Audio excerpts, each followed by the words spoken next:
아무래도 리메이크 영화에 대해서는 일단 거부감부터 앞설 수밖에 없습니다. 이유는 굳이 말씀 안 드려도 잘 아실 거고, 개인적으로 그레타 거윅을 배우로서나 감독으로서나 좋아함에도 불구하고 작은 아씨들의 리메이크 소식을 들었을 때 고개를 갸우뚱했던 것도 그래서입니다. 굳이 잘해야 본전의 영화에 손댈 필요가 있을지 반신반의했었기 때문인데, 막상 영화를 본 지금은 제가 그레타 거윅을 과소평가했다는 걸 기꺼이 인정합니다. 마치 작년에 개봉했던 루카 구아다니노 감독의 서스페리아가 그랬던 것처럼 그레타 거윅의 작은 아씨들도 원작이나 그 원작을 바탕으로 제작됐던 다른 작품들과는 분명히 다른 매력을 가진 매우 훌륭한 영화입니다.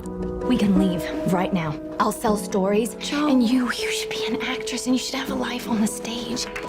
Just because my dreams are different than yours doesn't mean they're unimportant. 다들 아시다시피 작은 아씨들은 루이자 메이 올콧이 1868년에 쓴 자전적인 소설이 원작입니다. 무려 150년도 더 전에 나온 책이라고 하기에는 여성에 대한 묘사가 당시 기준으로는 상당히 진보적이어서 지금까지도 큰 사랑을 받고 있죠. 덕분에 영화와 드라마로 수차례 만들어졌고, 재작년인 2018년에는 북미에서 현대판으로 각색한 버전이 개봉했습니다. 개인적으로는 아주 어릴 적에 일본에서 제작했던 애니메이션을 봤던 기억이 있는데, 아무래도 저와 비슷한 세대에게는 질리안 암스트롱 감독이 연출했던 1994년의 영화가 유명하죠.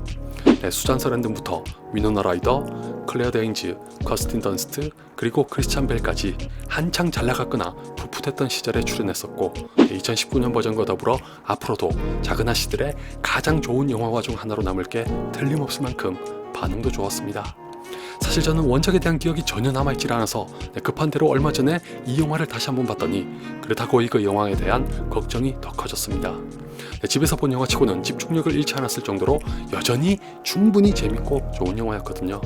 한두 개를 제외하면 흠잡고 싶었던 것도 없어서 과연 이제 와서 또 리메이크하는 게 의미가 있을지 의구심이 생겼습니다.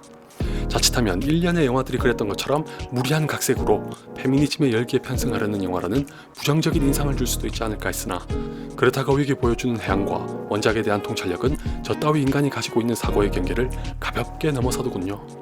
이 말 그대로 2019년의 작은 아씨들은 그레타 거윅이라는 이름에 걸맞게 유쾌하고 재치 넘치며 직설적인 데다가 무엇보다도 모두의 가슴을 따뜻하게 품어주는 영화입니다.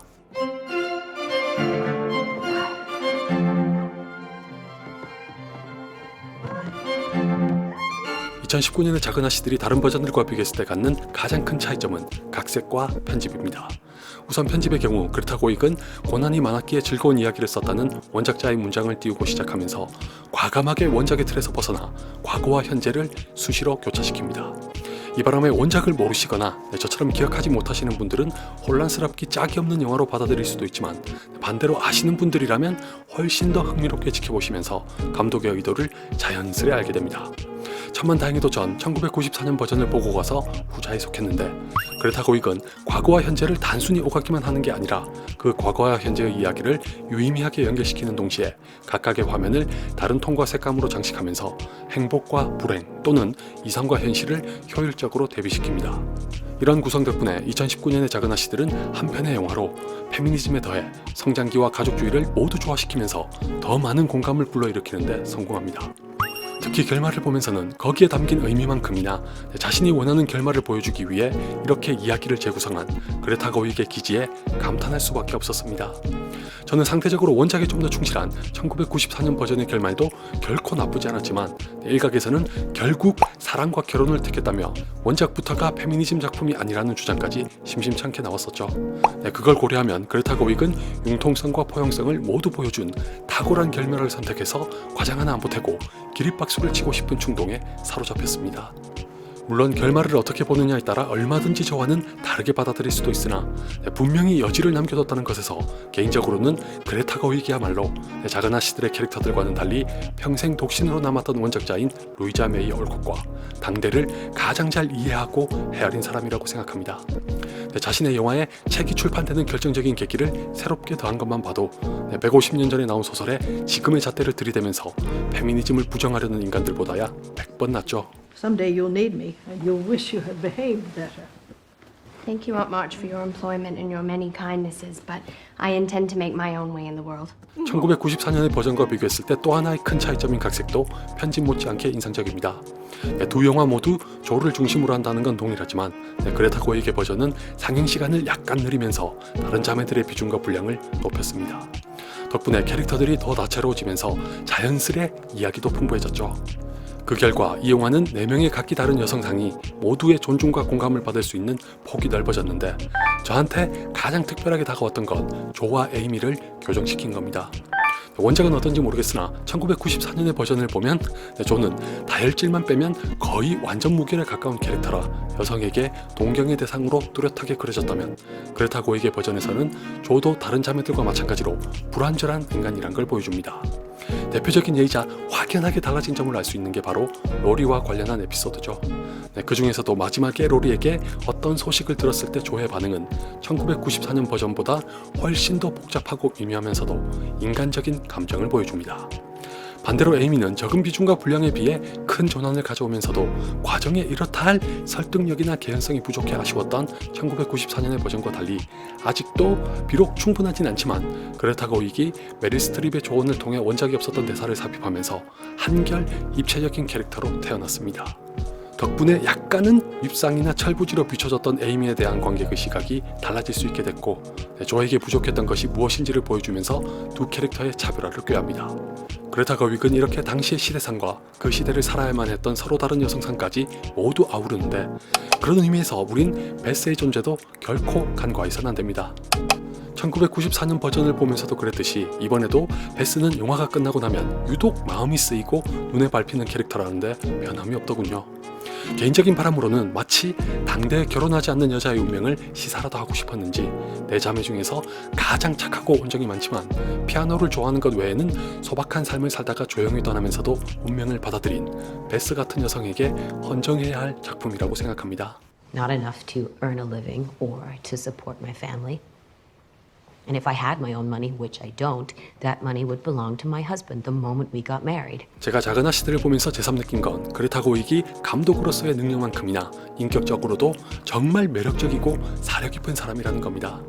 어쩌면 그런 인격을 바탕으로 지금과 같은 감독이 될 수 있었던 것 같다는 인상을 받을 정도라 존경한다는 말이 조금도 과하거나 아깝지 않습니다. 앞에서 유쾌하고 재치 넘치며 직설적이지만 무엇보다 따뜻한 영화라고 한 게 그래서인데 전자의 세 가지는 대사만 들어봐도 대번에 알 수 있습니다. 1994년의 버전은 당연하게도 대사부터 연출과 연기까지 문학적이고 클래식한 면이 짙게 배어 있다고 봤다면 그레타 거윅의 버전은 눈앞에서 연극을 보는 것처럼 생생하게 살아있습니다. 예를 들어 로리가 조에게 청혼하는 장면은 두 영화에서 띄는 성격과 의미가 다르기도 하지만 그레타 고익의 버전에서는 간결하고 군더더기 없는 대사로 주체하지 못하는 캐릭터의 감정을 고스란히 실감나게 전달합니다. 아울러 따뜻한 영화라고 한 것도 1994년의 버전과 달라진 점에서 느낀 건데 원래 원작이 그런 건지 각색으로 달라진 건지 확신할 순 없으나 그레타 고익의 버전은 조연에 대한 묘사까지 다릅니다.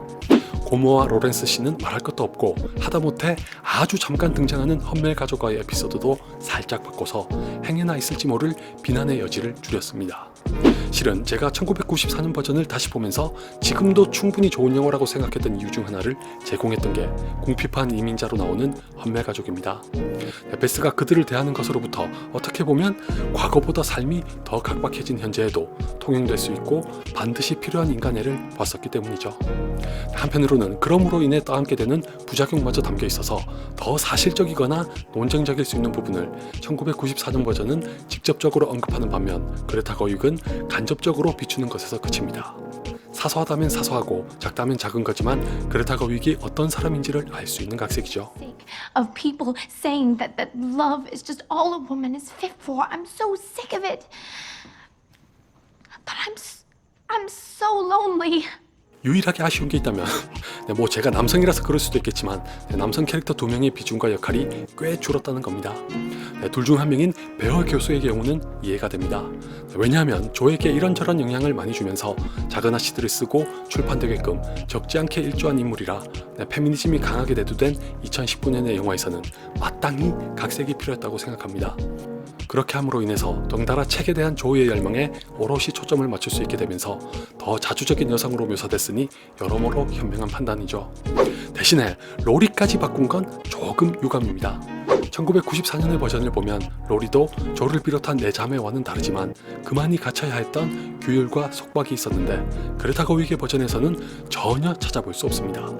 물론 후반에 가면 자신이 하고 싶은 거 다 하면서 흥청망청 살고 있으니 여성의 입장에서는 배부른 투정으로 보이고도 남을 법도 하지만 로리의 그런 사정도 한데 살펴봐줬으면 더없이 좋았을 것 같습니다.